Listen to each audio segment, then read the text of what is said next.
Hello students, let's start with our poem prayer for strength, मजबूती के लिए प्रार्थना by Rabindranath Tagore.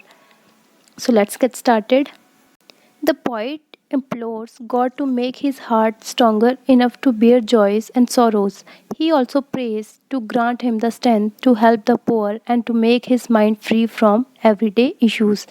At last, he prays to his God to give him strength to submit his whole being to his will. इस कविता के माध्यम से कवि कहते हैं कि मैं भगवान से प्रार्थना करता हूँ कि वह मेरे दिल को इतना मजबूत बना दें कि मैं खुशियों और दुखों को सहन कर सकूँ. वे ये भी प्रार्थना करते हैं कि ईश्वर उसे गरीबों की सहायता करने के लिए समर्थ दें, उनके दिमाग को रोज़मर्रा की चिंताओं से दूर रखें. अंत में वह अपने ईश्वर से ये प्रार्थना करते हैं कि वह उसे समर्थ दें कि वह अपने संपूर्ण अस्तित्व को उसकी इच्छा को समापित कर सके. Now let's move on to the poem. This is my prayer to thee my lord, strike at the root of penury in my heart. Give me the strength lightly to bear my joys and sorrows. Give me the strength to make my love fruitful in service. Give me the strength never to disown the poor or bend my knees before insolent might.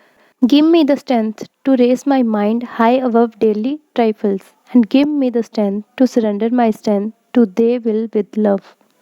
कवि कहते हैं कि भगवान, ये मेरी प्रार्थना है आपसे कि मेरे हृदय में, मेरे दिल में जो भी चिंताएं चल रही हैं, टेंशन्स हैं, उन्हें हटा दीजिए और मेरे दिल को मजबूत बना दीजिए. भगवान से कहते हैं कि मुझे इतनी शक्ति दो कि मैं अपनी खुशियों और दुखों को सहन कर सकूं.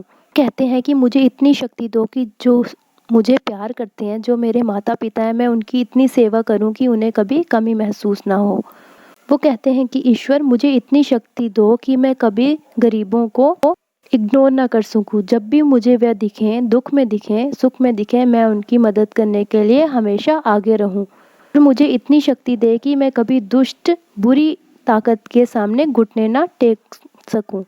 वे कहते हैं कि मुझे ईश्वर इतनी शक्ति दो कि जो मैं अपना मन है, जो दिनमर्रा की ज़िंदगी में टेंशन्स होती हैं, मैं वहाँ से हटाकर अपने मन को कहीं और ले जा सकूं. और कहते हैं, दो शक्ति मुझे कि अपनी इच्छा से संपन्न कर दूं अपनी ताकत को तुम्हारी इच्छा के आगे. कवि कहते हैं कि जो भी मेरी इच्छा है, मैं उसे तुम्हारे आगे रख दूं. हे ईश्वर, मुझे इतनी ताकत दो. Thank you.